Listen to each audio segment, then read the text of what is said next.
What's up, everybody? Welcome to the Kpop Kimchi podcast, your number one podcast for girl groups with the number one fanboys. I'm your host, Justin Turneau, with my co-host, Fog Raw. We're in a different studio today. We're in the kitchen. We're out in the kitchen, but there's no TV. No TV, so this is a different setup than what we usually do in the kitchen, but it's still good. Still the kitchen. It's way more open up here. It's more chill in here. It is. We got a nice fan. No, but my room's kind of hot. So. Circulating the air. We got multiple laptops going on with crazy technology right now. Dude, this is technology on 10. We got a whole lab in the kitchen. I don't know. It's pretty intense. It is a little different, but it's all right. It's nice. It's nice. It's all right. Man, at least the weather's been nice outside. It is. It's been super nice out. Finally. It's going to be nice out. We're going to Chicago on Saturday. That's going to be really fun. Allergies are freaking out, so you know spring's coming. Oh, yeah. Allergies for everyone are freaking out, so that's fun, too. You know, it's not going to be fun, this episode. No. It's a sad one. But it needs to be done. It's the one we never thought was going to happen, but we always knew it was going to be here eventually. Just fair warning before we get too deep into it. If you need to turn it off, stop now, or else I can't help you from here on out. But this is going to be a sad episode. I might be crying by the end of this. We'll see. It could very well happen. But before we talk about that, you get anything cool lately? No. Since we're going to Chicago, hopefully Saturday. Hopefully maybe we can pick up some stuff then, which would be fun. I wonder if I have the Itchy albums out by then. I don't know. I probably will get one if it's there because why not? But haven't really got anything super recently. Me either. But the next couple months I'm going to be getting some stuff because there's been a lot of good comebacks announced in the last literally 2 days. It's been really crazy. Because Itchy came back and their comeback was a banger. Yeah, it was incredible. And then who else got announced? Promise is making a comeback finally. Everglow's making a comeback.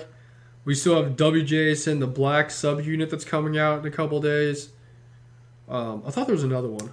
aespa's coming back. Ace was coming back. I know Monster Twice X is coming back. Oh yeah, Twice. Which we did already kind of know about Twice, but that's coming back. I don't know, man. It was really weird because it took Eyes One leaving for everyone else to do something. And IOI came back. For yeah, I was gonna say that's when I knew something was I was like, what is going on? It's Eyes One leaves, and now IOI is even doing a reuniting thing. I was like, what the heck? Yeah, so many comebacks got announced after that. A couple before, but yeah, these next few months are going to be crazy. We got a ton of stuff coming back. All those hot summer comebacks. I'm ready for it. The real question is, though, where's DIA? Thank God Cheon could take time out of her busy DIA schedule for the comeback they're supposed to have in January to be with IOI. It's just, yeah, that was the one rumor, and it just did not happen. Have not heard anything about that either. I haven't heard anything about the I don't know when they're going to come back.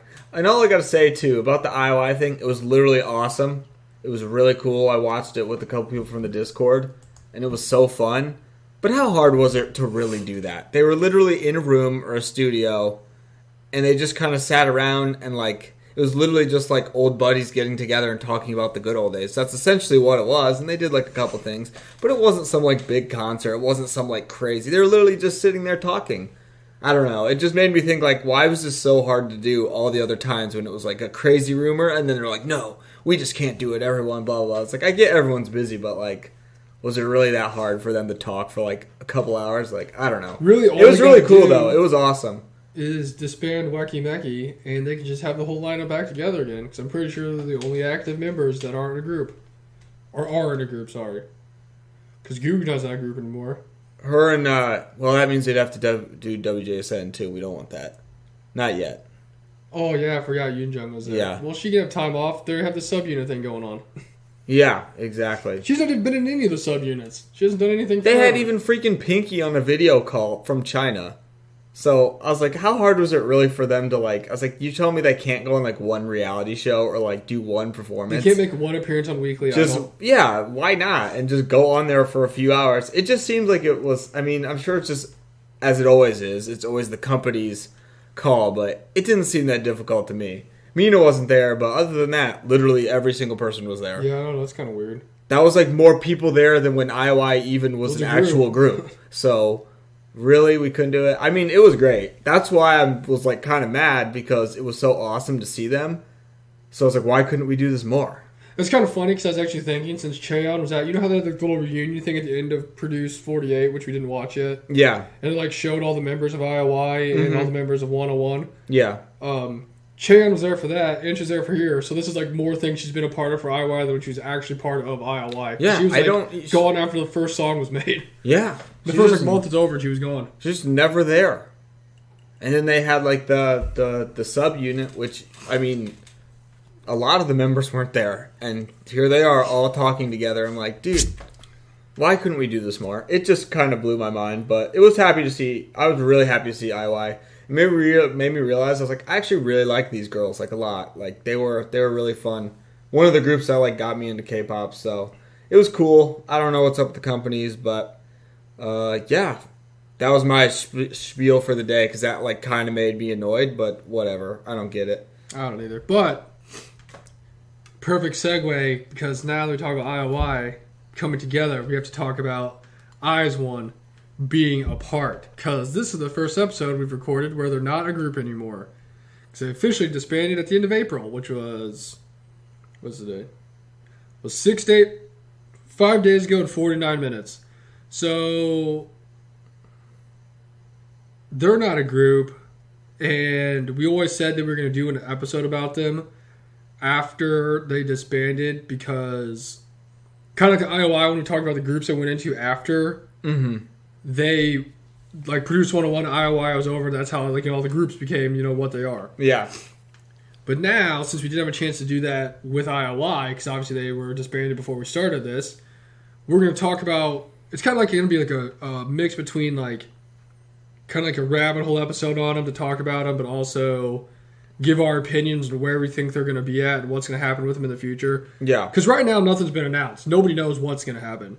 So no, we're gonna, this is fresh. Yeah, so we're going to do like how we do, but instead of talking about the group and listing all their, songs and all that stuff, we'll do that next week.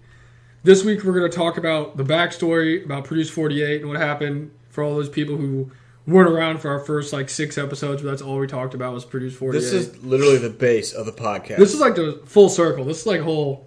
It really is. Honestly, if we disbanded, it would be this would be the most appropriate time because... Maybe we'll just do this part and just never come back. Maybe this will be it. This could be... It could be all over. But we do have to wait for the black, though. True. We'll cut that part out. We're going to talk about... We're going to kind of speculate what we think is going to happen, and then we can look back on it and see how accurate we were about what was going on here, when it actually happens. My favorite thing... Well, I'm really just thinking of the...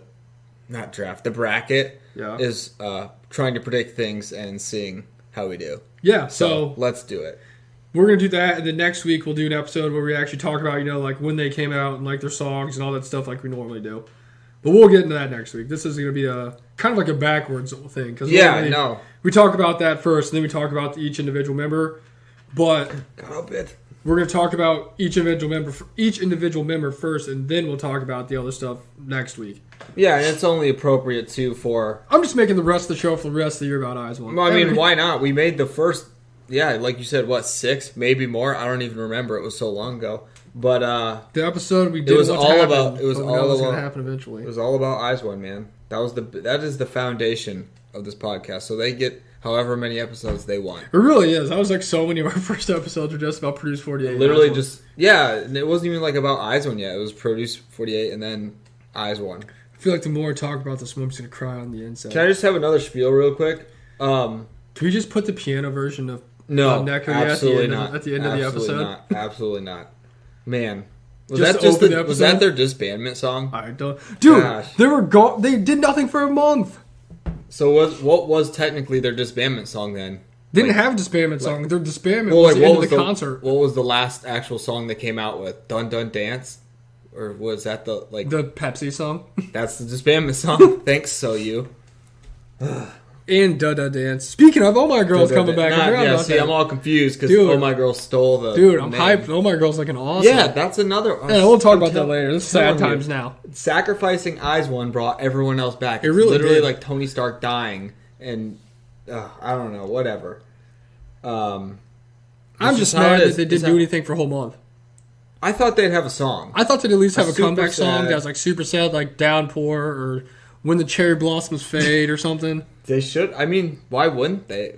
What were they doing for a month? Nothing. I guess apparently. just like cleaning the... I saw some random videos of like Yujin dancing to like Unnatural with... Yeah, she was like hosting something. Or like Yoonbi and stuff were like randomly doing stuff, but like, I don't know. It's... I guess they're just cleaning up... Like, the last day is April 30th, but we're having a concert 1 month early, and then they're not doing anything for a month, and next thing you know, the Japanese members are leaving, and they have pictures of them crying at the airport. Yeah, that was probably the hardest moment I got hit with that. That sucked.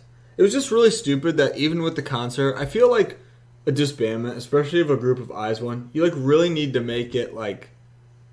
I don't know, because they were just like, oh, we're having a concert, and then they had the concert, and then everyone kind of watched the concert and was like, wait, this is it? Like, I feel like you should kind of know this is it before. Like, obviously you know they're going to disband, but like, say at the concert, or have a song a month later and be like, this is it, so you like know when the actual moment, not just like, oh, cool, a concert, oh, wait, it's over now? Like, I honestly thought at the concert, at the end of it, they were going to announce like one last comeback. Yeah, like, exactly. One last Like, something. They're just like, nope, we're done.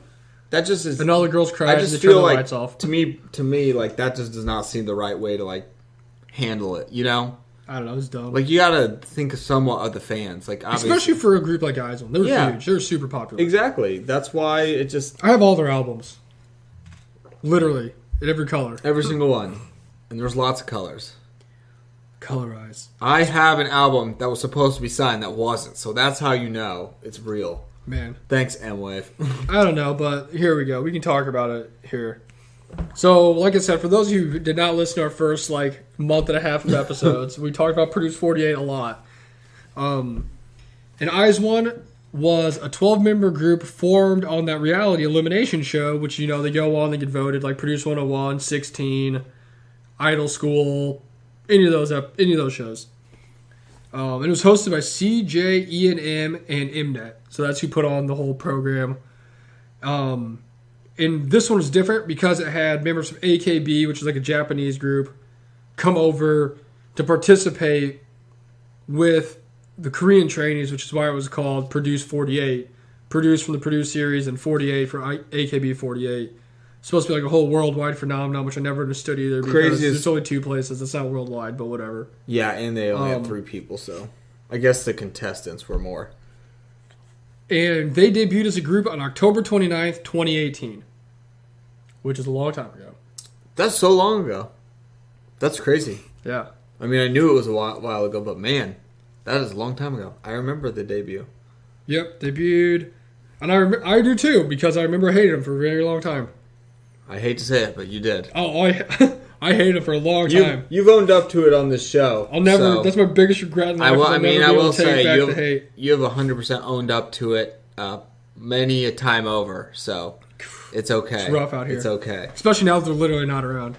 And we started listening to them and getting into them about, I'd say, a year or so afterwards, because that's when we started watching I started watching Produce 48 and told you about it. But yeah, so Produce 48. We've still never watched the last episode of Produce 48. Maybe that will be a whole 2-part episode too, because that's a long... yeah, those are long episodes. But we've never seen it. I remember... I've seen clips. I never watched any of the show when it was going on. I didn't know any of the people. But I remember watching the video for Lavi and Rose, and I remember putting it on my playlist and thinking it was pretty good. Like, I was like, oh, this is pretty cool. But other than that, it was like... I did listen to it when it came out. The main reason I listened to it when it came out was because of the whole CLC controversy thing. For people who don't know, I'm a huge CLC fan. And that's the reason I wanted to check it out, was to see what it was about, because it was supposed to be for CLC. Then they sold it to whoever was the company. Yeah, I don't even technically know who they would have sold to. That was like the craziest story ever.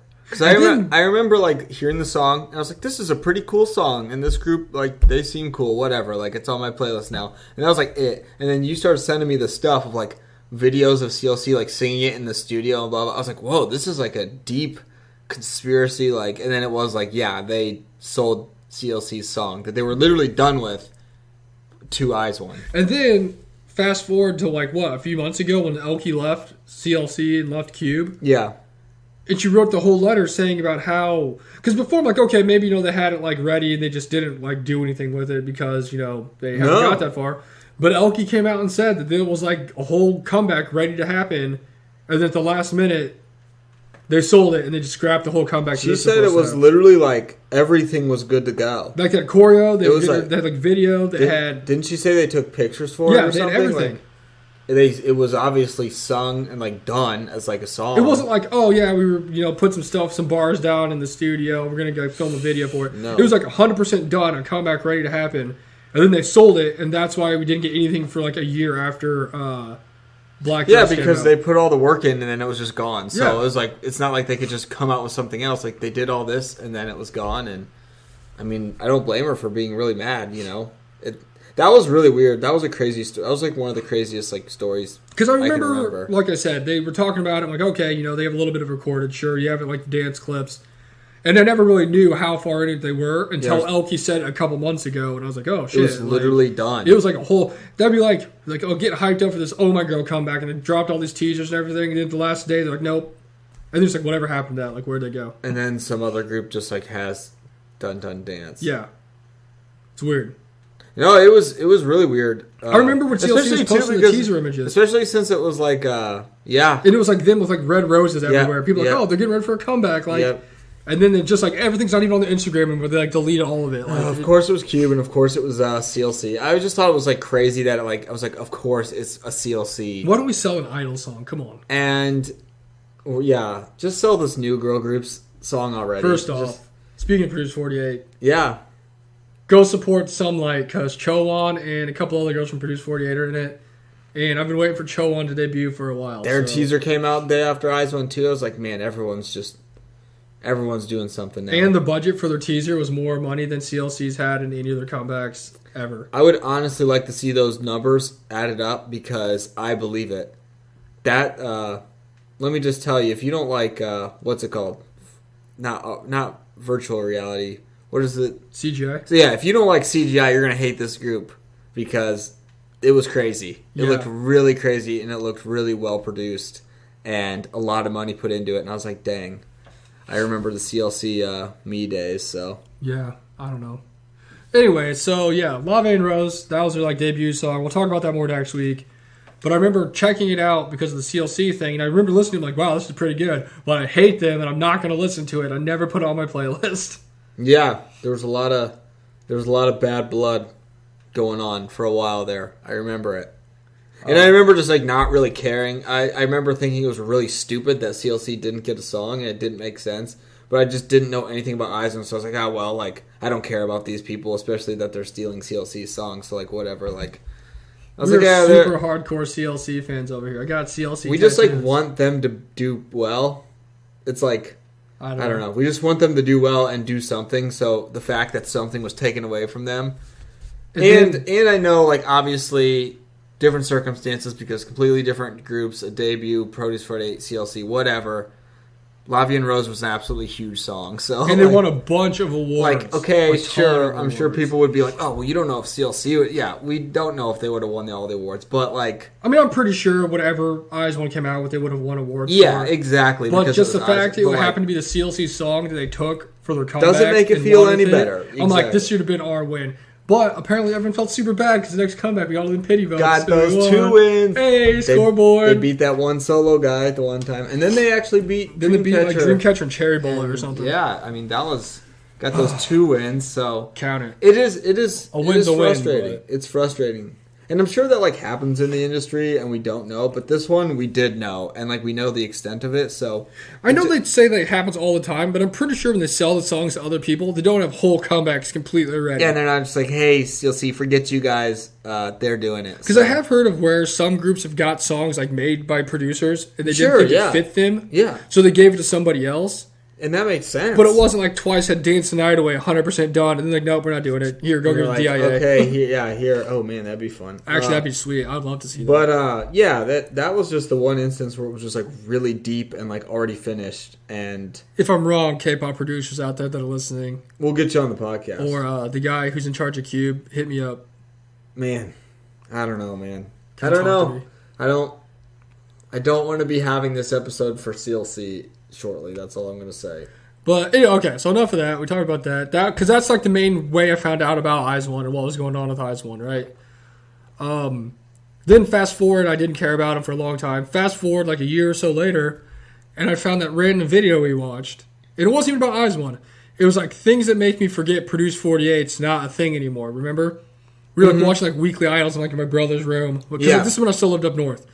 So we're watching it there, and I was like, we should check this out. This looks kind of funny. Because it was like the one girl is Chiori on the front, like making like a rubber duck face. Mm-hmm. And we watched that. And while we were watching it, I was thinking to myself, wow, this looks like the most fun thing I've ever seen in my entire life. Like, this is crazy. And then from that, I went home that night, and I don't think it was that night, but maybe the next day. I looked up, like, episode 1, English subs Produce 48. Yeah. And it was on YouTube, but it was in like 38 parts, you know?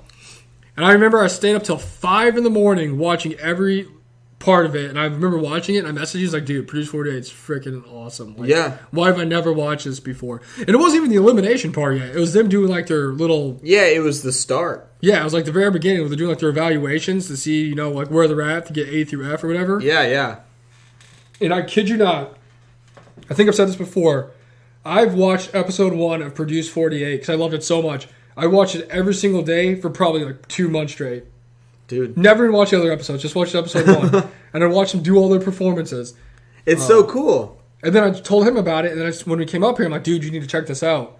So we watched it because we found it on like, I don't know, like K-Show 1, 2, 3 or something, you know? Yeah. And then we would watch episode after episode after episode. And they're like 2.5, 3 hours long. They're so long. And we watched like 3, 4 episodes in like a night. We would go all through the night into the early morning.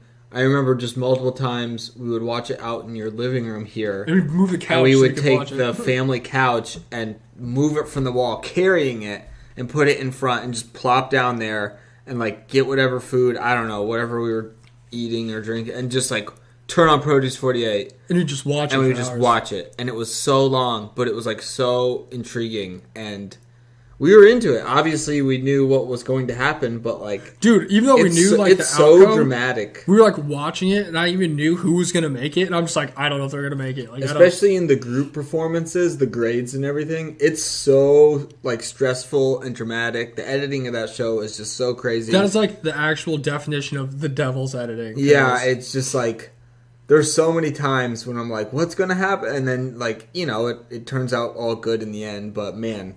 Or with, what's her name, getting super mad at everyone. Oh, Begging Judge? Yeah. That's like my favorite. Just being a star-studded cast of judges, too.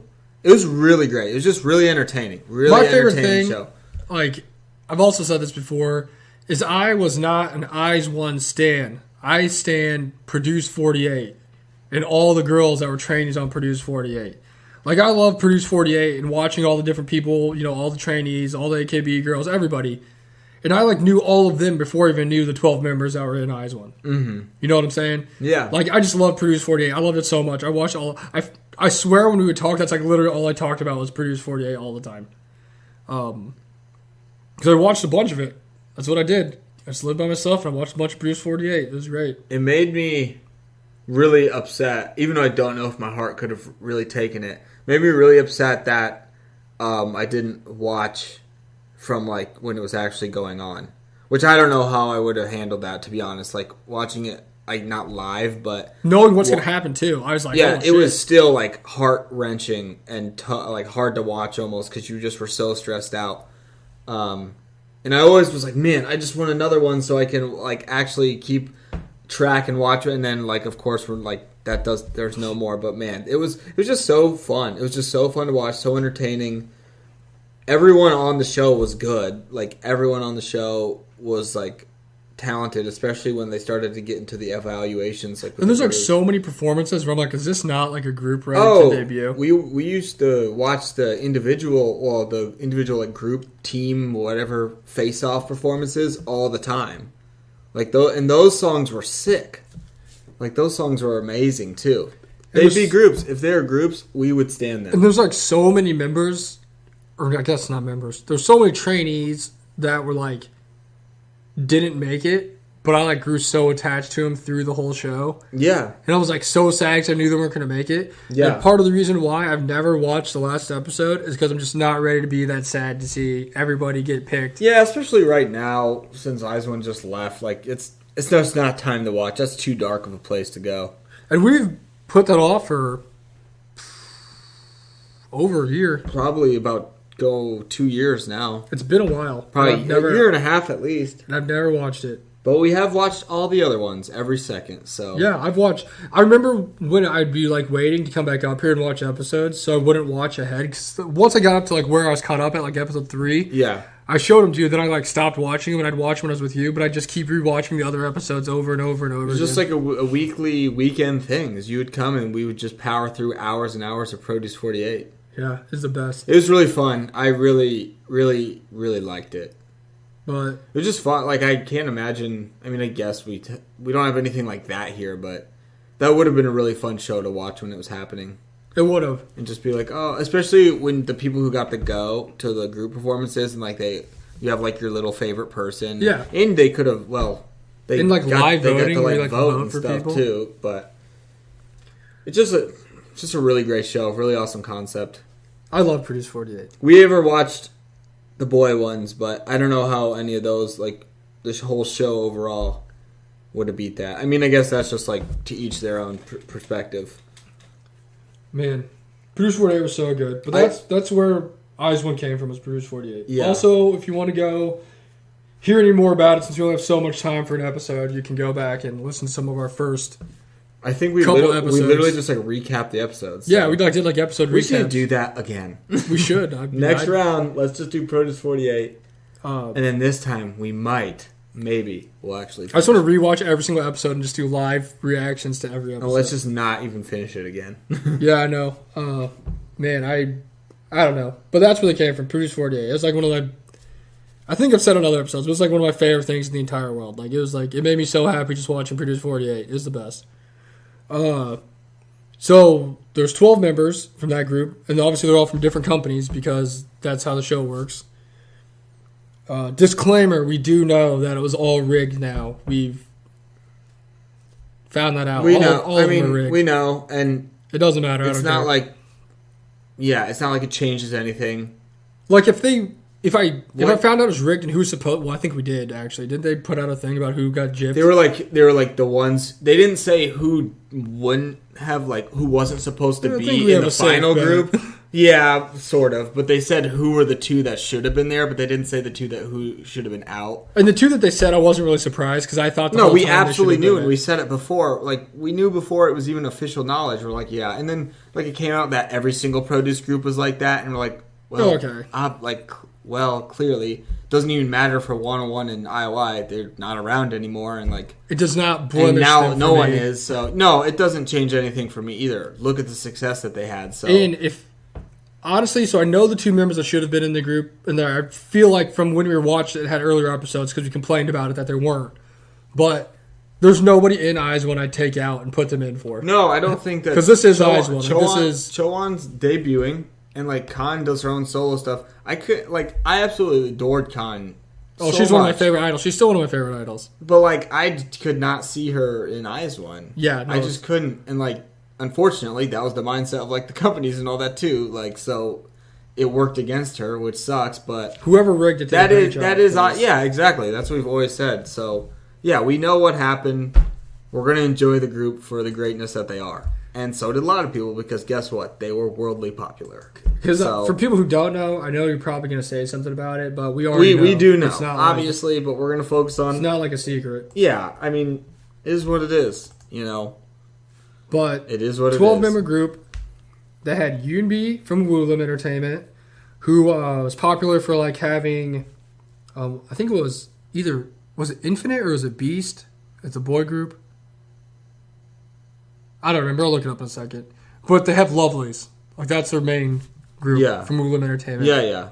Who do they have? I don't know. I know it's either Infinite or Beast. I'm going to go with Beast.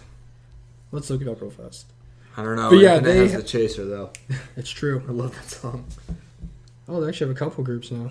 Man, things sure have changed over the years. They have Infinite, Golden Child, Rocket Punch, and Drippin'. All right, so So actually, I was good amount of wrong, groups. but they did have Infinite. Yep, and Lovelies. That's like their main one. And then Haiwan was from 8D Creative, which I don't really think has anybody except for her. And then I looked it up, and Yetta is from Yuha Entertainment, which is like a company that works with foreign idols, because that's where Yearn's from in Everglow. It's a Chinese company, yeah. I think I saw somewhere that They have like a partnership with some group, like some companies. I think they have a partnership with WJSN, and I think they kind of manage the Chinese members. Because I know that which they're makes sense. with. Let's see. Yusha? I just have Because I mean, no they've idea. got a bunch of notable Yeah, idols. yeah. I have no idea how to say it. Like Suni, Miki, Yeah. Songso, they're all from there. Just pretty much if you're a Chinese idol. Yeah. Which that like makes sense. They're but- co-managers of Cosmic Girls with Starship Entertainment Yeah. and Everglow. Yep. So they dip their foot in, like, so it gets like a partnership. Yeah, just you got Chinese members, we'll take care of them over here. That's what I assume they do. Kind of, yeah. They're on like loan. Seriously, like soccer player. Che Yan is from WM Entertainment, who's famous for having Oh My Girl. Yep. Che Wan is from Willem Entertainment with Yunbi. And Osh, you know, I don't know why I didn't think of it. Maybe it's because it's late. I don't know. I was It like, is oh, late. I was surprised at Rocket Punch, but then I forgot the other two trainees they went to the show with were in Rocket Punch, so that makes sense. Oh yeah, they performed with them. So look at Right. that. Two people that went to Eyes One and two people in Rocket Punch. Look so. at Rock, and they're coming back, aren't they? Yeah, actually, shout out to Arsis because Rocket Punch is coming back too. I always get them and the one other group Rocket Punch, confused. Cherry Bullet. Yep, those two I just get. They did kind of confused. come out around the same time. But they had Zoe and Suyun. They're the ones that went there. And then they also have Jury. She was in AKB. Then after she graduated, she came and joined Oh yeah, Rocket yeah, Punch. yeah. Minju's from Urban Works. They're more of like a talent agency than they are like an I entertainment thought that they're agency. like a clothing sports drink it's like company. It's like a weird. I'm not really sure how they even how that happened, but Yeah, I don't know Good for either. them. And then you have Nako and Sakura, who are both from HKT48, which is like a part of AKB48. Mm-hmm. Hitomi is actually in AKB48. Yuri's from Stone Music, who, if you don't know, they're the ones that made Idol School and have like Promise 9. And then they later Promise 9 went to this record label that also was with Eyes One called Off the Road Records. Yeah. But they're originally from Stone Music. Yep. Then you have Yujin and Wanyang, who are both from Starship Entertainment. Oh boy. I know, right? Oh boy. What a future. Yep. Exactly. But that's your 12 members of Eyes One, and then the fandom name is Wise One, which I am an official member of. You are. You have a card. I am an official member of the Wise One The Wise fan Ones. club. And that was the last one you could have possibly done. So good job. Yeah, I know, right? I got my name on That's it. like it's legit history now. Did I tell you I was like looking at it? And there's like a code on, like a little number thing, like an ID thing on it. I'm like, whoa, what are these numbers? They must represent something. And it's just my birthday. Dude, that's a super secret. I was like, oh my code. gosh, what is this? I got my name and I got my own like member number, 072291. I'm like thinking like, oh, this is my birthday. Oh man, Revelations. that was like the code to get into the where I work at 1450. It's 0541, and I always had to look at the screenshot that somebody sent me what it was to get in. And someone was like, yeah, it's 1450 backwards. I was like, oh my gosh, it is. It took me like 3 months to do that. Dude, that'd be me. I'd be like, oh man. I was legit, I always forget what it is. And I look at the screenshot, and then I was like, they're like, it's 1450 backwards. I was like, oh my gosh. That's crazy. Magic. But yes, you are official Wise One, and you have the card, so.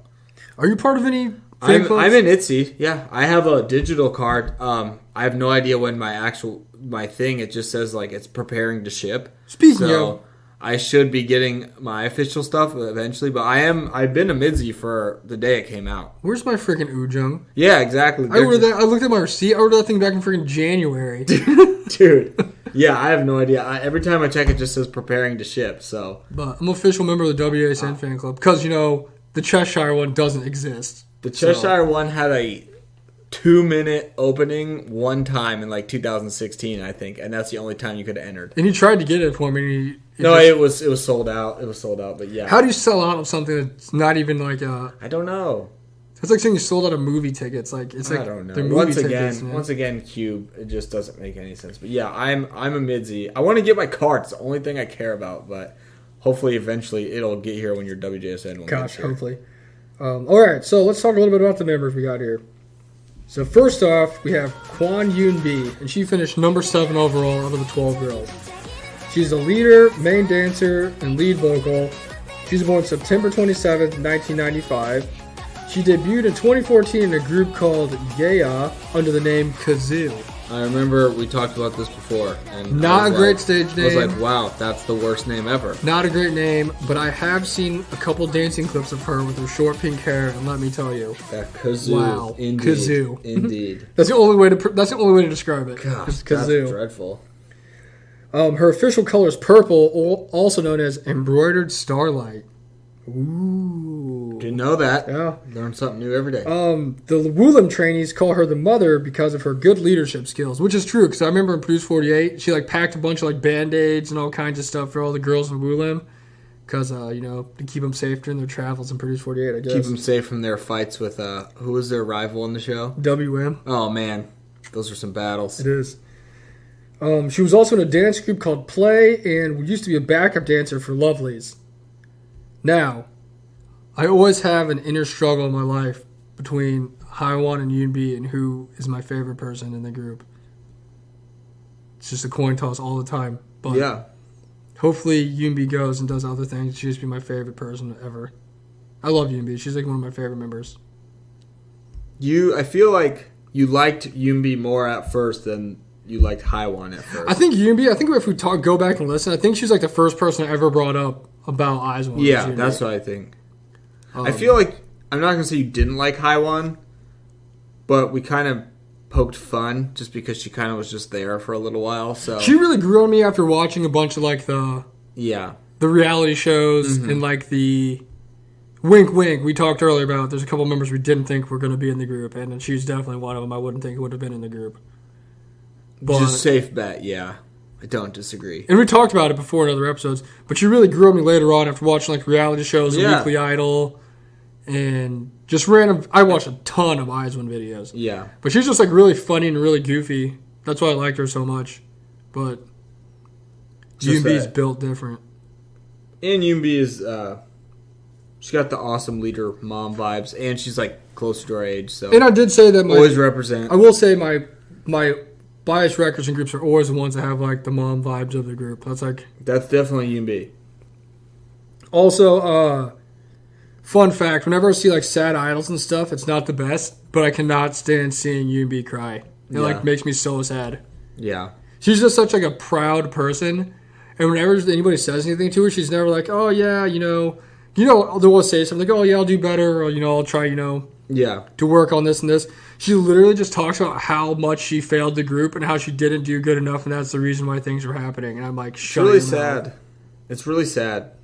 Even with the disbandment stuff, you're dude, it's not your fault. She thinks everything's her fault because she's the leader every single time, and she's just super that's sad. How they're just that's just how it is. Her last Aizwan Mail letter that they put out, they translated to English, and it's the saddest thing I've ever seen in my entire life.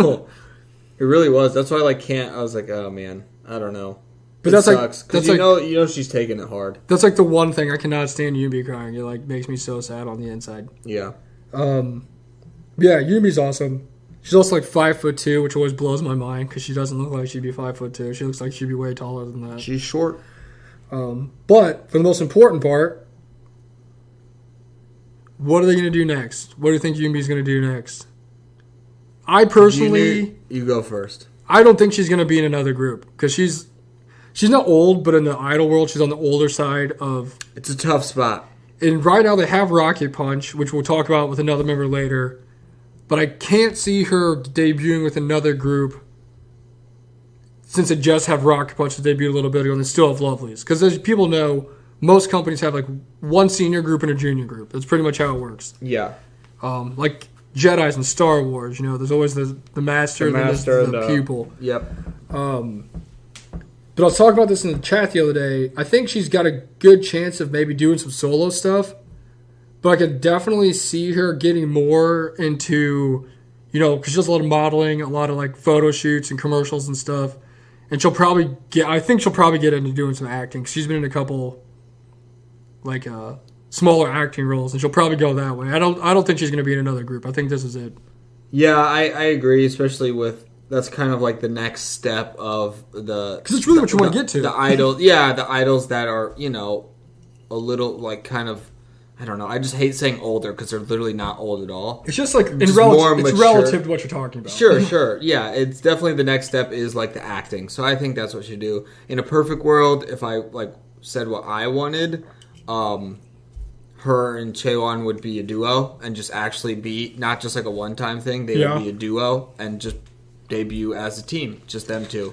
But I think you're right. She'll be a model and an actress. I imagine what she's going to do is a lot like what Sejong's doing now. Yeah. Like she might like do some commercials, do like, whatever. Yeah. But she might put out like a solo song or an OST or something. But I think her days as being like an idol in a group, I think they're done. Which, I mean, like, that's how it is, so. Which is sad because she waited a long time to be in a group. It was. She had a good run. She's a great leader. 5 years, she'll be able to be the leader of the IZ*ONE reunion. Oh my gosh, if it takes them that long. They're literally in a room talking. It's going to piss me off even more. I don't know. I'm just waiting. I told you I'm waiting for her to be a solo artist or a solo something. She used to be my favorite artist of all time. I guess this goes for literally every member. Well, especially for Yoonbi. Because Yoonbi's probably my second favorite member. I just really hope she does something so we can like see her doing stuff. Yeah, true. But yeah, definitely her in some dramas would be great. I'm sure she'll be in some type of acting role. Why wouldn't she? Yeah. Or maybe she'll be like put as a host of like a show or something like that. That'd be incredible. I would, as long as she's around doing something. That's really what I want to say. Yeah, exactly. I think you're right. I think acting will be the next step because it is. Up next, we got Miyawaki Sakura. She's finished number 2 overall.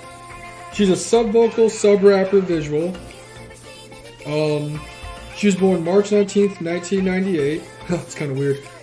Because I only put like the end of it. But since she was born on the 19th, it looks like it just says 1998. Makes sense. Her official color is pink or cherry blossom pink. That's cool. Good she trained for 6 years and 11 months. She debuted in 2011 in HKT48. Gotta flip my notes. She had a concurrent position in AKB48's A team from February 24th to December 2017. I'll be honest, I don't know much about AKB48 outside like basic stuff, but that sounds pretty impressive. It's like, I don't know that much either, but from what I do know, it's just the most wild thing of all time. And you think if you're on A team, that means you're doing pretty good. Yeah, that sounds like you're on like the best squad, right? You think. It just like is a never-ending ginormous girl group everywhere. I don't know. She was also the sub-captain of HKT48 Team KIV, whatever that is. I don't know. Her hobbies include playing video games, and she even has her own YouTube gaming channel, which is true. She loves playing video games. Videos, yes. Yes. She was a child actress. She sleeps with her eyes open, which we did see in... Well, at least I saw in the... I can't remember what the name of the show was. But they had like their reality show, their reality show. What was it called? And they're like, I think I saw that. I think I showed an episode too. And they like were sleeping. It's creepy. She like sleeps with her eyes open. It's really creepy. She's a huge rebel love, and her bias is Irene. We do know that for a fact because when she was packing to move into the dorm for IZ*ONE, she IZ*ONE shoe. That's what it was. That's what it was. Her first thing she packed was her Irene fan and her red velvet light stick. She had her light stick, yeah. And then there's one show she was in where she was like doing a cooking thing or something, and she got to meet Wendy and dance with Wendy, and it was like she was like so excited. It was those crazy. Are always just she fangirled so hard. Those are always the best moments of when idols meet their idols. And she's also been in a lot of Japanese dramas and shows, and she's also known as the father of the group. That makes sense. I know, right? Her and Yoonbi makes sense. Okay, so what do you think Sakura's going to do now? Just go back to Japan and be a rock star like she was before she left. Yeah, I don't think she's not going to stay in Korea. No. I know that there was, well, she already left, but I know there's a bunch of rumblings that like Big Hit or something, or who was it? Was it Big Hit or YG? Someone offered her like a contract to be an idol at their company. I don't remember who it was, but I don't know if she's going to take it or not. But I would think it's a safe bet she's going to go back to AKB and take her spot as the top person. Because when she left, she was like one of the top 2-3 members of AKB. And there's like thousands of girls. Yeah. So she'll be the number one now. Which honestly, I think is a large portion of the reason why she even made it in the group to begin with. Was because she was so popular that they wanted to put the most popular member in the group, so that way, the Japanese fans would watch it and be like, yeah, super into it. Like, oh yeah, Sakura. Like, this is like, our pride and joy of AKB. Like, we're gonna watch her in IZ*ONE. Nako and Hitomi looked up to Sakura. Yeah, it's like she was almost like an Michael inspiration Jordan. idol to them, and they were, her and Jarina. They looked up to them too as like their leaders and what they should want to be like as idols. So yeah, I mean, Sakura could literally do whatever she wants. She could probably make bank just from doing her video game channel. But I think she'll just go back home. Especially picking up all the foreign fans she got in Korea. Yeah, she'll just go home. She's going to be even more popular. And just, she's just going to be a rock star. Just like all the members there. But she especially will be a rock star in Japan. So because just go do your thing, girl. If you, well, I don't know how many people in here that are listening to this paid attention to anything that happened with AKB girls after they left Produce 48. But a lot of the girls that weren't as popular in their little regions after they left Produce 48 were all of a sudden like superstars. Yeah. Like they all got like brought up to the main roster. They all like center positions. They had their own little post Produce 48 AKB group that they did and toured around as. So, I mean, she's going to go back and she's going to be huge until she graduates. She's just going to be like King Sakura. Yeah. And I'm not sure who's going to dethrone her because Jarina just graduated. I don't know what the age is for that, but I assume Sakura still will have time to be the king of Produce 48 or AKB 48. Yeah, she's just going to go be the most popular person in Japan. That's what I think too. It's just her and Godzilla duking it out for most famous citizen. She's going to be the Pinky of Japan. Is what's pretty much, and she deserves it. So, of all like the people, I mean, everyone will be okay, but like Sakura's one. You're like, she's fine. Yeah, like, she'll be alright. She'll go do whatever and be fine. Next up is Kang Haiwan or Kwang Bae, who ironically was from 8D Creative, and she finished in 8th place. I didn't realize that until right now. Not bad. But she's the lead rapper, sub-vocal, and the visual. She was born July 5th, 1999. One of her nicknames is the Innocent Rapper, which is a long story behind that, which is very funny. Because I'll get to it in a second. Her official color is Kang Coral, which makes sense because her name's Kang. She's a former trainee at Music K and HYWI. I've never heard of either one of those. She's known for her purity and innocent looks. She attended the same school as Yenna, and they never met each other until after they got into IZ*ONE. That's really weird. She almost debuted in a group called Day Day, which was later canceled, and she trained for 9 months before debuting with IZ*ONE. Now, she's the innocent rapper because in Produce 48, she had to do a cover with some other girls. I'm pretty sure they're called Snack, of the Blackpink song. Oh, yeah. And she had to be the rapper because she was the only one that could do the rapping. First off, this whole group was a train wreck to begin with. They were all crying and all kinds of stuff before anything even happened. Man. But the glue that held them together was Kwang Bae and Choan. So yeah, and they're like all of them are like best friends. They like talk to each other all the time. Team Snack. But she had to be the rapper, and she apologized to her family because she was known for her purity. But she had to be a rapper for the team, so she became known as the innocent or pure rapper. Like that's what. Yeah, she had to do I forgot which part. Probably Lisa's part or something. Yep. She did really good. Oh yeah. I remember it was like a huge. Won. Yeah, it was like a huge underdog story for that group winning. And like everyone was so impressed with her rapping. This was like the 16 seed getting that upset over. This was a really low seed, let me tell you. But they worked very hard and they did it. They did it. So I think Haiwan will eventually be in another group. Because I remember before all this happened, this was like a year or so ago. Because I remember thinking they're getting ready for this a little early. Their company was like buying up contracts of some other girls that were in Produce 48 and getting a group ready for when she got out of Produce 48. Like they're like, okay, this is our roster, we're rounding out the roster, but we need our all-star to carry us. Now, is that still happening? I don't know. Because that was a couple years ago, and I haven't really heard anything about it since then. But I think for all that work they put into her doing what she's doing, I'm sure she'll get some like side stuff like modeling, acting, whatever it is she does because she's a very attractive person. But I think she'll debut in a group eventually. I don't know how popular they'll be, but I don't know. It was kind of a tough case with her because I just don't know that much about the company. I was thinking maybe she would try and just do like modeling. I mean, because like why not? She'd be really good at that. I thought maybe she'd go like the acting route too. Just because I don't know much about them trying to do anything with... I mean, she could definitely debut in another group. Like, I think she has a lot of time to still, like, be an idol in that kind of capacity. But I kind of thought maybe she would just... Like, I could totally see her on some, like, dramas and stuff. So, I don't know. It was tough. She was one of the tougher contestants to be like, yeah, this is what I think Haiwan's going to do. Because I really, like, don't know. Like I said, I think eventually they'll pull together, especially given her popularity, and get some other group. Because here's the thing: there's groups that pop up all the time, and I'm just like, where do these girls come from? I've never heard of any of these people. Like, what is happening right now? Yeah. And with all the other kind of free agent, quote unquote, girls floating around, I'm sure they can pick up some people, throw in a group with her, even if it's like one song and then not. I mean, they should. Like Red Square. Yeah, they should. Or like, what's the other one that came out?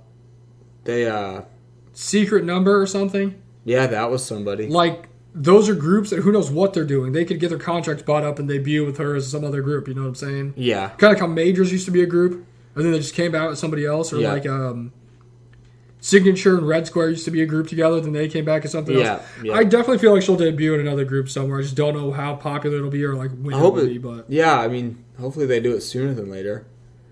I do definitely think she'll get some acting in commercials or something. That's what I was like. I feel like she would be really funny on some like commercials. I feel like she'd be hilarious. But I think she'll definitely end up doing something. Next up, we have Choi Yena, who finished in 4th place. Oh boy. She's the main rapper, lead vocal, lead dancer. She was born September 29th, 1999. Her brother was actually a former member of the disbanded MDK group Speed. His name is Choi Sung-bin.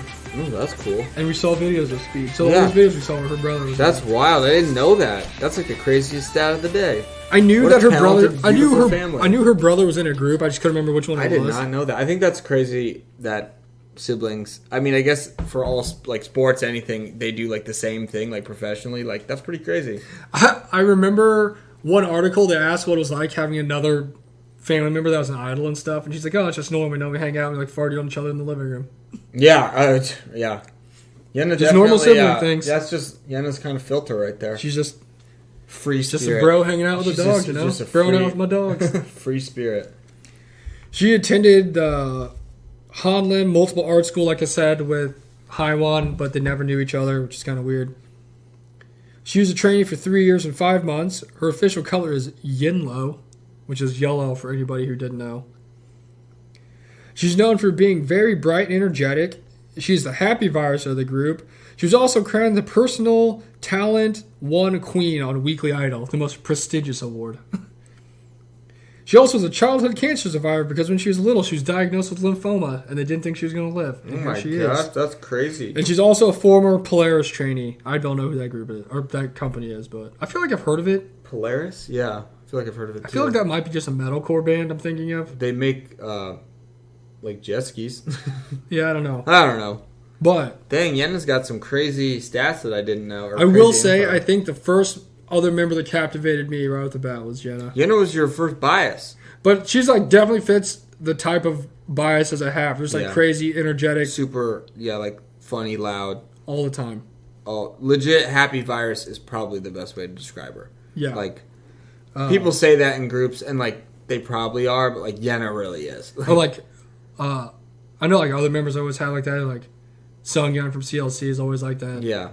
Jiwon from From Us 9's like that. Just like really funny, loud, energetic, jumping around. Those are like my being goofy. Those are like my main like biases. I don't know why, but that's what I always pick is like usually my biases, and then my bias records are always like the moms of the group. Yeah. Don't know why, but where do you think Yenna's gonna go in the future? I think Yenna is gonna go in Everglow. I don't think there's any way that she's not gonna go in Everglow. I think it's gonna be this comeback. I was thinking about that too. Because why not? They just disbanded Eyes One, and guess what? Guess who had a teaser today or yesterday? I don't know. Everglow. And it's time. They're still coming back for like a little bit. There's like literally no better time. You have to put her in Everglow now. I definitely don't think there's any way she's not going to be an Everglow. I think she's going to be an Everglow. She's like the right age. She's like fits the concept. Also, she fits the concept. She can absolutely. She's a great dancer, great singer, great rapper. You know, she can be like that bad girl vibe they've had lately, or like. And that's what it sounded like it's going to be again. And not only that, but the members of the group that are in Everglow, like trained with her. You know, it's not they like have to know each other. It's not like being like, oh yeah, like Chaeyoung trained at WM, but she like didn't train with the members of Oh My Girl, so she wouldn't be exactly associated with them. They literally trained with Yenna. Like they went to the show with her. They're like friends with her. Like she, because they were there with her. She's going to be in Everglow. It's going to be this comeback that we're going to have. Because why would you wait? I was going to say, why would you wait for another comeback when she's like, it's like fresh meat, man. Especially, throw them in there. And it took Everglow a really long time. Yeah, they had been gone for like a year. So, and like, again, guess when it happened? Right when Eyes One's done. There's no better time. All the momentum's there. People would freak out if Yenna is in Everglow. It needs to happen now. It has and then here is my other thing. We've talked about this before. I don't think we've ever talked about it when we were recording. I think, as we know, it was rigged, and the groups, companies paid for the members to be in these groups, right? So they could get more attention, get the spotlight on them, and be an Eyes One. Yeah. I don't think, because remember when Everglow came out, I'd never heard of them. No idea who it was. I just saw them on Instagram. Yep. I don't think their company thought they were going to be as popular as they are right now. Oh, I completely So the agree. whole reason they put Yenna in an Eyes One was to build up her popularity. So if this group tanked, they'd add her to it after Eyes One was over, which would make them more popular. I agree. But they just happened to explode and be really popular. I agree. I think that's why there's only 6 members. Now they're going to have 7 members and have great dance formations. I think, yeah, exactly. No, I think you're absolutely right. It's just their, songs are so good. I know, that's what I'm saying. And it's the thing, too, it's like... You just also never know. You never know, because I was thinking about it, too, when we were talking about the one random girl you saw from, what was the... Fanatics? Fanatics. The idols are, so talented and so beautiful and funny, and, there's so many, and, obviously they stand out in their own different ways, but, you never know when a song is going to randomly, just hit, because they're all great dancers, and they're all beautiful. They all can sing, but Everglow just, hit. Sometimes they hit, sometimes they don't. It doesn't mean they're bad. Think about Majors we were talking about and we listened to. Yeah. Their songs are awesome. What stopped them from taking off and being super popular right now like Everglow was when they did? Everglow, just the certain time, place. It just happened to work out. It was so good. And then, obviously, the members are freaking awesome, too. And you could see from the first video, we talk about all the time, the budget was not there to make, a super crazy video. They literally starting with a basement school project, and now look at them. Shout out that one team. I agree. I think that's just how it was. I think that they wanted to get Everglow some popularity, just until Yenna could get there to kind of take them, to the next level. But they just happened to already be there. They skipped all those levels and just went huge from debut, and they've been really popular ever since. And that's why it's kind of created this weird situation where people get, oops, that's going to be loud. People get upset or angry or debate of should she be in Everglow, should she not? Because if Everglow is just a normal group no one Fanatics, would say that. Or they'd be oh cool, they got another member. Or even Elris. They were a 5-member group for a long time. They added 2 members. No one said anything about it because nobody cared. Yeah. Well, sorry if you're an Elris. Maybe if you're a super, but But it's just I don't know. It's one of those things where, like I said, I don't think they expect them to blow up like they did. They're planning for the future by putting her in this group. So if anything, they'd be able to drop her into the group later on, building their popularity up. Because that's the only group they have. That's the only thing they have to put their money in. And that makes sense business-wise, too. Just putting just how do you want to build this? Popular. How do you want to make this team happen? It's let's start them out, build them up a little bit with some cool songs. Get a discography out there. And then guess what? We get to add a superstar on the team. It's like when KD joined the Golden State Warriors. Yeah, it's your team is already really good, so you add a former MVP to win more championships. It's a great plan. It was a perfect building plan. It's just they had the best problem of all time, and Everglow decided to just go off and be sick every single song that they've had. So I just can't wait to hear everyone in our Discord complain that everyone's Yena's going in to the complain, group. and guess what? You can complain. That's fine. You can have your own opinions, but I think I've gone back and forth on it, and I've said I don't think she needs to be there. But it doesn't hurt that she's there. No, and I still don't think she needs to be there, but I think she absolutely should, because My favorite thing is, why not? Everyone's like, if she joins, Anna's not going to have any lines at all. I'm like, so you're taking 3 lines from her like she doesn't have any lines now? Like, I don't understand. Yeah, people It's not like she has say like whole that. Verses and there's like not having any. Yeah, I don't know. People just like to create weird problems, but again, because Everglow's so great, like I don't think they don't need saving from anybody. You don't need to throw.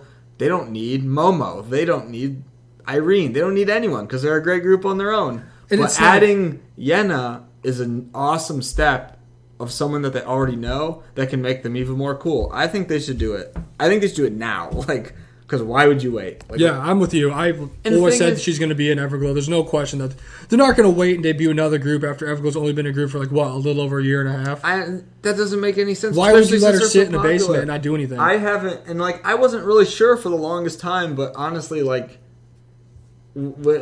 pretty recently, especially with Eyes One coming to an end, I was like, yeah, Yena just needs to be in Everglow. Yeah. Like she just needs to be in Everglow. She has to be. She's right there, knows them. She'll fit right in. She fits the concept. You're right. Especially after seeing these last couple concepts. Yeah, I'm like, ooh. she'll fit the concept perfectly. You don't drop a teaser right after Eyes One disbands and it's like, oh, she's not here yet. Like, Yeah. just put her in there, give her a really cool way to kind of get introduced, and then guess what? That's Everglow now, and will be the Everglow that we know forever moving forward. So True. So, sorry. Haters going to hate. But yeah, she's definitely going into I Everglow. just don't know what else you do. Like, I have no idea. I don't be a soloist. I can't. I mean, I don't she could do it, but I don't see her being a soloist, especially when they have Everglow and they can just put her in there. Yep. I think that she should be in Everglow, and I think she will be, and we're going to see it very, very soon. Hopefully It's gonna be really tomorrow good. with the teasers. Yeah. What if it was? What So- if she really just came on, and then like everyone else is literally just backup dancers, Like Sejong and the girls. Yeah, Sejong and the girl. Gugadon treatment. Sorry, Gugadon, I love you. And R.I.P. Next up, we have Lee Cheon, who finished 12th, which I feel like is a highway robbery. So clearly, WM did not That's where I also think the rigging went in. put the money into that one. Yeah. She's a main dancer, lead vocal, lead rapper. She was born January 11th, 2000. Her official color is Chain Emerald. Which is These emerald. little like name color things. I don't know. I don't know. She's the mom of the group, which I mean is true. She always takes care of all the members. Yep. There's always videos of her like cooking stuff and teaching the Japanese members how to do normal things like wash clothes. Yeah, I was gonna say like. They're like, oh. It's so true. Like, And they're like, wow, look at Sharon being the best mom ever, and then she's like, "This is how you sweep the floor." And it's like, Yeah. you didn't know how And to they just like follow around like little ducks. It's the best. She is. Oh wait. Her nickname is the Dancing Feather because she's known for dancing and being light as a feather. That's what they say she looks like when she dances. She trained for 4 years and 1 month. She's a former JYP trainee, and she appeared on the show 16 with her sister Chaeryeong, who now just came back with ITZY. I lost my breath for a second. She Oh, just came back here with ITZY. Itzy takes my breath away. I know. That's what Especially happened to me. Cherry Young. She also auditioned for Fantiago with her sister in 2012 and did not make it, and was on the survival shows K-Pop Star Season 3. Will show K-Pop Star Season 3. She's fluent in Japanese and was crowned the dancing queen on both Weekly Idol and Idol Room. Which, I mean, she deserves it. She's a Definitely, great yeah, dancer. definitely one of the best dancers out there right now. Now, I don't remember whose turn it was last time. I think you went last time. But she's going back to WM Entertainment, who has an established girl group, who's coming back, and Oh My Girl. I don't think it'll be right away, but I definitely think they'll debut a junior group and she'll be in it. It is 100% time for them to have a new girl group because Oh My Girl is getting up there. Yeah. I don't think they're going to disband them like I think they've been anytime around soon. for, what, 6 years? Since Was it 2015, right? Yeah, it's been a while. So they're definitely seniors now, and they need that junior group. And this group is going to be built around Chaeyoung. Yeah, Like, there's no way they don't That's put like her in there. 100% what I see happening there. I She's- think it should. Yeah. She should still be like an idol in a group. I definitely feel like a lot of these companies that have these girls coming back have trainees you've never seen, never heard of, like they're in the works, man. waiting in the wings to step up. Like kind of like how in college basketball, they're like seniors leave, and you're like, how are they ever going to replace these guys? It's actually these dudes you've never heard of, like going for 20 points a night. That's what's going to happen, and then you just add that. It's just perfect. You add the star player. Well, it's kind of like a Chomon. Yeah, I had no idea they had 8 other trainees to even put in a group with her. No idea. And then one of them that showed up was another girl that was in a different company during Produce 48, and she's in Cube Entertainment. Yeah. So I'm like, when did she even go there? You know what I'm saying? So who knows how many of these other girls or trainees are waiting to debut in a group, and they're just waiting for these other groups to, I think it's a lot, and we're going to see it start happening here when these companies are going to debut. Because who we had? Well, DIA was already kind of a group. They were. Then you had. So was WJSN. Yeah, WJSN. But then you had Weki Meki, Goo Goo Don, and Goo Goo Don. This Fanatics is a Produce 48. You had Priston. There's a couple other ones I can't think of. There's like 3 or 4 other groups that weren't, anything to write home about, but they still were waiting for these girls to come out of Produce 101, even if they didn't make IOI, to form groups. You know what I'm saying? Yeah, and people had like solo. There was like solo artists too. Like, yeah, that's like the right way to. That's what I would do if I was a company. They were out here building popularity for all these years, getting really the name out there. So you're not going to stick them in a dungeon for years until like, time to debut a new group because we got these trainings. Here's the other thing: you could put her in a group with like 3 girls, 4 girls, make a 5-member group, and they'd still be awesome because she's a great idol. And just have them be there's like so many possibilities. What you could do, and they don't have a junior girl group yet. Just do it. Like, yeah, I think they can be mentored by Oh My Girl because Oh My Girls are literally veterans now. So it's like a perfect time to have a junior group. Chaeyoung could be there as the star player. Get a couple more cool girls, and I'm standing them. That's gonna be sick because Chaeyoung's my bias. So I'll never forget the episode when she had I forgot who was on her team, but they were a train wreck.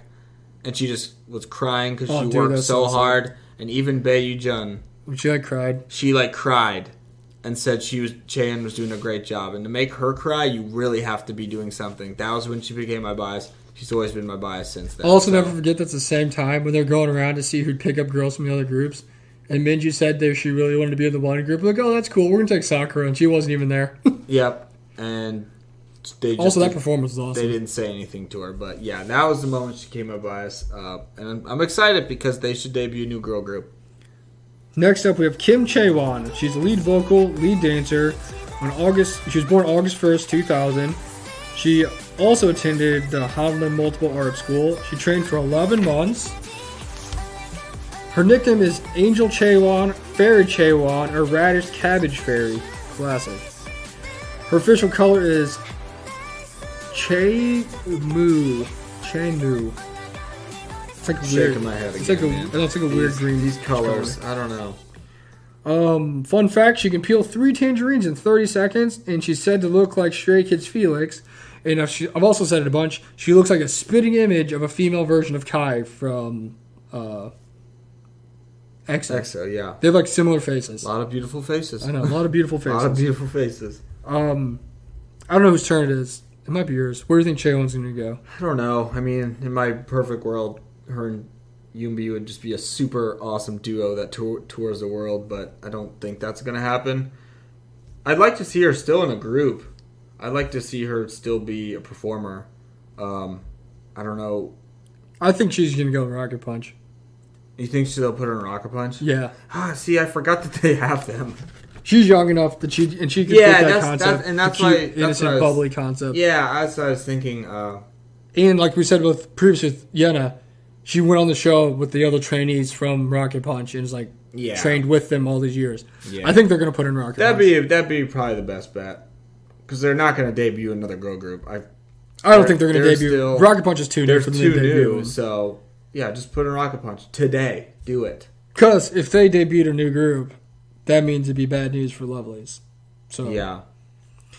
And Rocket Punch is having to come back. Put her in both. Just have her do stuff with both of them. I know, right? Lovelyz and... But I think she's going to go to Rocket Punch. Yeah, that'd be sick. She'd fit that concept perfectly. Wait. They're coming back. Put her in there. Yeah. Yeah, right? they just announced the comeback. It's the same exact thing with Everglow. Do it now. It's the smart move. Put her in there. You're going to get more views, more sales. That's more money for you, company. Do it. I know one I didn't even person. think about I that. know Arsis is super hyped because he thinks she's going to be in Rocket Punch too. That's like his favorite group, so he's like super excited. I'm glad I someone's was like, that's going to be the excited about ultimate Produce 48 group if they get. it. I was going to say that group is that just Aizwa number 2? It's like from how many Produce 48 people were on there. Next up, we got Kim Minju, who finished in 11th place. I don't remember if I said Chaewon finished in 10th place. But Kim Minju, most beautiful face, maybe. All time? Maybe. She's It's up up there. there. I mean, Finished number 11. definition of a visual. She's the lead rapper, sub-vocal, and visual. She was born February 5th, 2001. Her official color is Snow White Minju. That makes sense. She attended the Seoul School of Performing Arts. She has been in a lot of like music videos and dramas, and she is actually very good at speaking English. Yeah. I mean, I don't think she's gonna be in another group. I think she's just gonna go be an actress. Definitely going to just be an actress and model. Like that's what she was known for. Before Especially she went since to the she's group. coming from this weird company that like sells sports drinks or whatever. Yeah. She's gonna go be an actress, and like, why not? Like, dude, you got to go be a model or an actress. Yeah, I don't think she's gonna be an actress. She's ready anymore. for that life. She's man. gonna get the old Zoe, and she's gonna go be an Yep. actress. She's Do some ready. web journalism. She's ready for that life. Next up is Yabuki Nako. She finished in 6th place. She's a sub-vocal, born June 18th, 2001. She's a member of HKT48 with Sakura. Mm-hmm. Her official color is Nabuki Sky. That sounds like a very, very great scented candle. Yeah, or like weird ice cream or something. That one's a little better actually. She trained for 4 years and 10 months. She debuted in HKT48 in 2013. She became the center of Winkhwa Sankai within a month of debuting. I'm guessing that's good. That's 'Cause the subunit of the subunit. That's just how that works over there. she's also known as the 8th of the 3rd generation of HKT48. So she's very popular. Oh yeah. She also had concurrent positions on the AKB48's B team from March 2015 to December 2017. I'm guessing it's not as good as A team, but I don't know how AKB48 works. Yeah, they needed to have someone super popular in B team to have people view them. So Nako's there. Maybe, I don't know. She also knows Korean the best out of all the J line. And she's also the only trainee on the show produced years ago from Class F to Class A, which is amazing. It was amazing. And fun fact, she may or may not only be 4'11". She's really short. Very tiny. Extremely small. And I do know she's really good at speaking Korean because they'd say stuff about it on Aizwa and Shu all the time. And they're like, how do you know Korean so well? She goes, it's because I'm a genius. That's all you need to say. She's really funny. Yeah, Nako's great. Everybody loves Nako. And adorable. Everybody loves Nako. How can you... I don't think anyone could if you dislike Nako, then... I love the what videos where they're like, hey, what the heck? Nako, come do something cute. And she'll walk from the back just to the front and stand there. And everybody's like, oh my God, you're She so literally adorable. does... That's just her power. She also makes funny faces. She's a really good idol. Everyone loves Nako. Everybody loves Nako. I think Nako's just going to go back to AKB. Just go back and be a star. Superstar in Japan. She's going to be the next... She already was. She's going to be the next heir apparent to Sakura. Yeah. So she already was huge there, so she's only going to be more popular. yeah, I think that's That's it. pretty safe. She's going to go back to AKB. Yep. Agreed. Next up, we have Honda Hitomi, who finished in 9th place. She's a lead dancer, sub-vocal, sub-rapper, born October 6, 2001. Her nickname is Strawberry Princess, He-chan, or Pong Hitomi, which just means bread Hitomi. She loves bread. She's a member of AKB48's Team B and Team 8. Her official color is Tomi Beige. That sounds like just an actual person, like Hollywood. That should be her other name. She trained for 4 years and 2 months, and she debuted in AKB48 in 20... I'll be honest, I don't know if it's a 4 or 6. I want to say it's a 6. We'll go, yeah. 2016 with Team 8. Was a cheerleader in elementary school for 4 years, which we all know is true because on all the shows they made her do flips and all kinds of handstands and cartwheels. Yep. What do you think Hitomi's going to do? I think she's going to be like the rest of the J line and go be awesome in Japan. I think she'll go back to Japan, but I think if any of the members have a chance of coming back to Korea and being an idol, it's going to be Hitomi. Yeah. She also just got like a Korean driver's license, so... Yeah, we did learn that information, so maybe she will come back. I mean, maybe she'll go back and sign with WM and be a trainee and debut in a group with Chaeyeon. I don't know. That'd be sick. But just get a couple other random girls. I think out of the 3 members of the group, J-Line group, she's the best chance of coming in and being an idol. Sakura and not Hitomi and Nako are just like too huge. Not that Hitomi's not, but like there's like a god level status with Sakura and like pretty much Nako, so I don't see them leaving. I feel like people in Japan are going to want to see them in Japan. Yeah. So I definitely see Hitomi coming back and being an idol, kind of like Jury did. Yeah. Where she graduated or just did whatever she did, and she came back and joined a company and debuted in a group. She's probably got some doors open, so that'd be awesome. Oh, I'm sure there's a bunch of companies hitting her up trying to come get her. Yeah, just like, you want to do this? Want to do this? Want to stay here? Like when free agents come on the market, they always have their phones blown up by like people. Yeah. Man, it's probably ridiculous. Oh, I'm sure she's got a ton of people. Whoever her like agent manager. We'll definitely be seeing Hitomi back in Korea as an idol with somebody. Next up is Jo Yuri. She finished in 3rd, and she's a main vocal, born October 22nd, 2001. Her official color is Yule Range. Orange. Sure. She's a trainee for 9 months, and she's best known for her husky voice, which she became popular for, it said, in Produce 48, which I don't know what that means.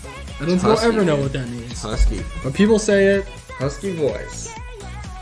There's only 2 people I've ever heard that I think have a husky voice. If by definition what a husky voice would be. One of them is Heejin, and the other one is the one girl, the rapper from Stacy. Super low, deep. Yeah, I mean, that's... And maybe Yuki. That's got to be a husky voice. Because all maybe the people... Maybe it's like Yuki, where it's like low, but it's not. I don't know. I don't either. I don't get it. I've never got it. She's known for looking a lot like Weki Meki's Yoojung, which is true, because they look very similar. Do. And she was also a contestant in Idol School, which if you don't know is the company that made, or the show that made Promise Night. If you think the Produce series were great, I want to watch. I want to watch Idol. I do too. I really want to watch it. We'll have to do that one day. I've been wanting to do it. I don't really know what Yuri's gonna do. I don't really know what she's gonna. I don't really know what Yuri's gonna do either. Maybe because she could sing some solo songs because she's a great vocalist. The thing that's weird is she's from Stone Music, and Stone Music had Promise 9, and then they I don't know if they sold their stuff or transferred or what, but they're not even with Stone Music anymore. Yeah, and also I know Stone Music had a couple other girls who were also in Idol School, but within the last year or so left and went to other companies. Yeah, Stone Music's a weird company. So, I don't know if they have trainees still and they're going to debut her as maybe in a group. I also, out of all the members, would expect her to be the least polarizing to pull in fans to whatever group it is she's in. No offense, Yuri, but... I just don't know what she's going to do. I mean, she's a really good vocalist. That's why I thought maybe she could get, some OSTs ballads, or something. Some ballady type song. That's what I thought. I just don't see her. I just have no idea what being a soloist. I don't see her doing acting. I don't see her doing commercials. I mean, I'd hate to see her be like Cho and just sit around and do nothing until they decide they want to do something. I don't even know Stone Music has groups. I don't. Yeah, because I thought it was the distributing company. Wasn't that? I don't remember. Because she's definitely not going to go from Promise 9. No, because they were formed from another show, so that wouldn't even make sense. But so I'm not really sure what she's going to do. I don't know either. Probably the biggest question mark of any member, like you said. I hope something, but because she's not it's just tough. Like what? I don't know. She's not like a Chungha or a Somi or even like a Yoonbi. Like she's not like those guys. They're have a captivating persona about them. They have personality. Like they're outgoing. They've got something about them. Yuri is just kind of there. She's more laid back. I don't know how she finished 3. I have no idea. Well, I guess I do know, but based in a perfect world where there weren't riggings, I don't know how she would have finished in 3rd place out of all these members. She's just a tough one to try and when I thought about it, I just thought maybe she'd sing some ballady songs that I honestly wouldn't really care about because I don't like ballady songs that much. Yeah, I don't. So I really don't know. Maybe she'll be in a web drama. I don't know. I have no idea. I mean, when in doubt, safe bet is they got some other trainees. They'll just put her in another group and see what happens. They could have a girl group. We'll see. Question mark, Yuri. hopefully something happens with you. You're a great vocalist, but Yeah, that's why I was like, she's just going to sing some OSTs. I don't know. It's like she's got a good vocal. It's like she's very strong vocally, but kind of like Yoonjung. Yoonjung went to a group that had a lot of established members where people knew them. Yeah. So she could just come in and be a really good vocalist and didn't have to worry about being like the face of the group, being the most popular. Yeah. Any of that. Well, she didn't have to carry. She didn't have to like carry WJSN's popularity. Because I feel like if they started a group out of nowhere with Yuri, she would be the one that would have to carry the group and be like, the it girl, be the best person in the group. Yeah. But when you're really strong vocally, but not in the other areas, I don't really see that happening. You know what I'm saying? So I can't see them building a group around a bunch of random trainees and then be like, oh yeah, Yuri's here. Maybe she'll just do singing stuff. Maybe she's going to be a vocal coach. That would work. I mean, that would be a pretty sick resume. Like, her resume would be all there. Maybe she'll just go on, like, King of the Masked Singer or something. I don't know. I mean, she can't do that all the time, but... Yeah, I don't know. It's kind of... Maybe she'll just randomly be on some show as, like, a judge or something. I mean, just I wish her the best, but I'm not sure. Something in entertainment. Yeah, it's a hard one. It's a hard one to kind of stamp down, but hopefully something. But now... I mean, no one ever doesn't do, like... I mean, I don't know. I'm not going to say that because then she would, so... But now, for the last two members, they kind of just go... Easiest money of all time. They just kind of go together. Easiest money of all time. So you have Ah Yoo-jin, who's finished 5th. She's a lead vocal, lead dancer. She was born September 1st, 2003. Her official color is Blue Ginny. Yoo-Jinny, Blue Ginny. She trained for 1 year and 4 months. She's a vitamin of the group. She's appeared in many music videos and is well known for being in a contact commercial. Like contact, like eyes. That was like her claim to fame when she was on Produced 48. Yeah, it was. I'll never forget when she said she wants to be known as being more than a beautiful face, and she wants her real talents to show. Gosh, don't we all? She's also the youngest participant ever on the King of the Masked Singer at only 15 years and 104 days old. Man. Now, much like Yoo-jin, we have Jang Won-young, who was the number 1 person in Produced 48. She's a lead dancer, sub-vocal, sub-rapper, center in the maknae. She was born August 31st, 2004. She trained for 1 year and 2 months. Her official color is Candy Pink 101. Interesting. She was the youngest trainee on Produced 48. Her nickname is Giant Baby or Giant Maknae because she's extremely tall. She is good at speaking English, which is true. She's probably the best out of everyone in the group. And she ranked 88th on T.C. Chandler's Most Beautiful Faces of 2018. Darn you, T.C. Chandler. And she's also appeared in a lot of music videos, so she's got that going on. Other fun fact for you. She was crowned number 1 on Produced 48 on her birthday. So when she won Produced 48, it was her birthday. Guess how old she was? Was she 14? Yes. Yeah, she was... So when she won Produced 48, she was 14 years old. So young. Just so young. It looks exactly the same as she does now. She pretty much does. She was my least favorite member. Still is. Well, was. Like she's always my... I mean, nothing against her. She's great, but everyone can't be first. Like every group has to have a song. Yeah, she's definitely my least favorite member.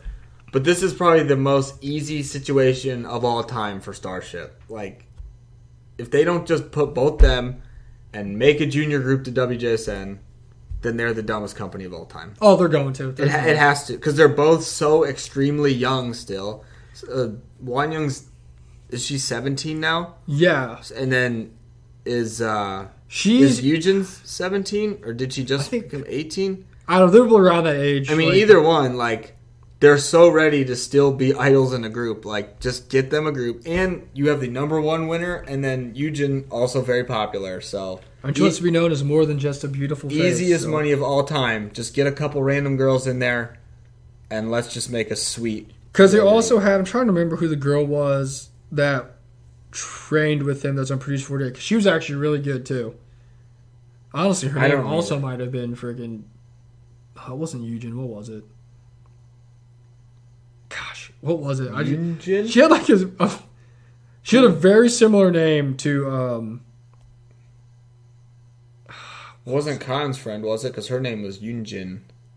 No, oh, man, they all like, that'd be my favorite group of all time. They all had like very, very similar names. I'm trying to remember what it was. But this girl. Oh, yeah. Kaihyun. I was going to say... Jo Kaihyun.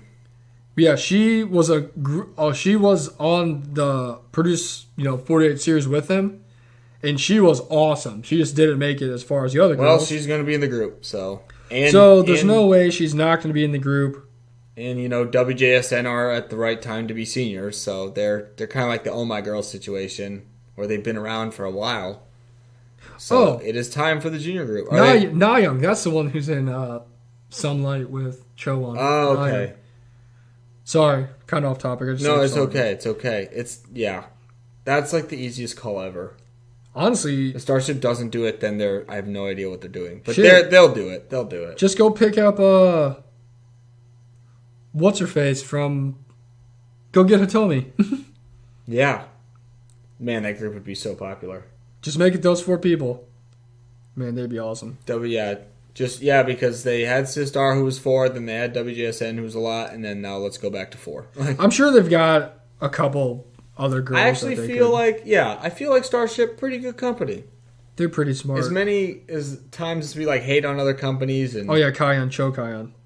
Yeah, and YG's insider trading again, all this fun stuff. I feel like Starship, pretty decent company, and they treat their groups pretty well.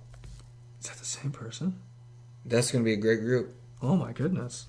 Especially since you have the literal winner of Produce 48 going to be in that group, so that's pretty good.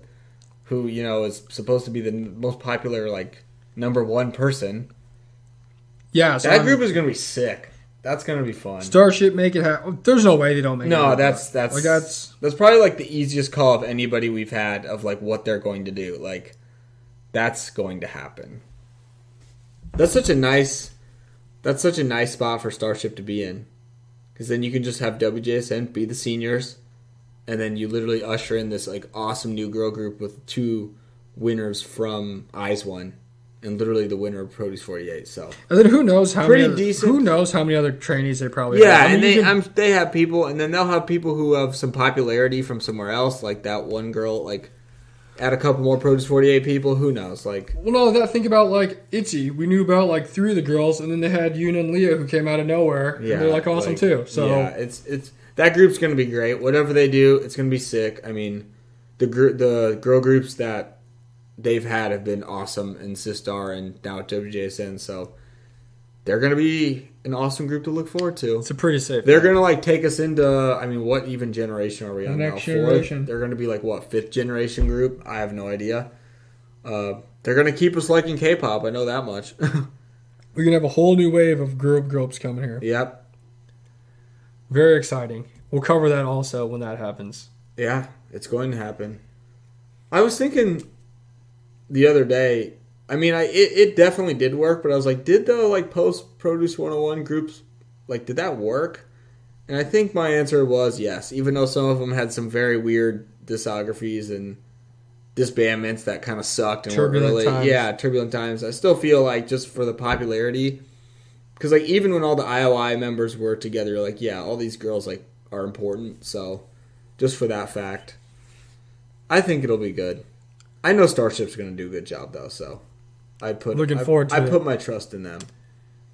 But yeah, so that's our takes, our hot takes on what's going to happen with these girls that we've loved for many, many years. Pretty much our hot take is yes, Yena's going to be in everything. I was going to say, we're just looking forward to Yena to get her teasers dropped here in the next couple of days. Yeah, Chaewon and Rocket Punch I just always forget. I just forgot what company Rocket Punch is in, but yeah, that makes really good sense too, but the Yena one has just been a passionate debate for a while, so... Yeah, there's no way that will happen. They're coming back. Put her in there. But that's our first part of the IZ*ONE. Yeah, I don't know what this typically called. Yeah, IZ*ONE Rabbit Hole. And then next week we'll get into more of the history and discography and stuff like that like we normally do. Sure, yep. This was just a lot to talk about. And There's a lot of members. We're back to our old length of episodes here at about an hour and a half, so... We definitely could not have done any more. Yeah, because we didn't even talk that much at the beginning. We didn't want this to be as long as one Produce 48 episode. So, we really didn't talk that much at the beginning. So. I don't know if we could technically even record a whole 3 hours. Yeah, we need to actually have the file fit into the whatever we need to fit into. So yeah, that was good. Come It back sucks. next week and It's listen to the other sad. half. Yeah, come back next week. It's sad, but it is exciting at the same time to see where the members will, do their thing once again. True. Looking forward to it. I am too. Support your local Produce 48 trainees. Seriously. Can we just make AKB 48 and just call it that again and just get all the people from Produce 48 and just have that be... Just make them be one big girl group. Isn't that what it is? Yes. I don't know. That'd be I just awesome. love the stage. I love the stage. It's a great show. Everyone go watch Produce 48. Even support Eyes One still. Support our podcast, Kpop Kimchi 101, Twitter, Instagram, YouTube. And listen to this episode next week for part 2 of Eyes One. I'm JT. He's Fogral. We will catch you guys next week. We love you. Peace. Peace.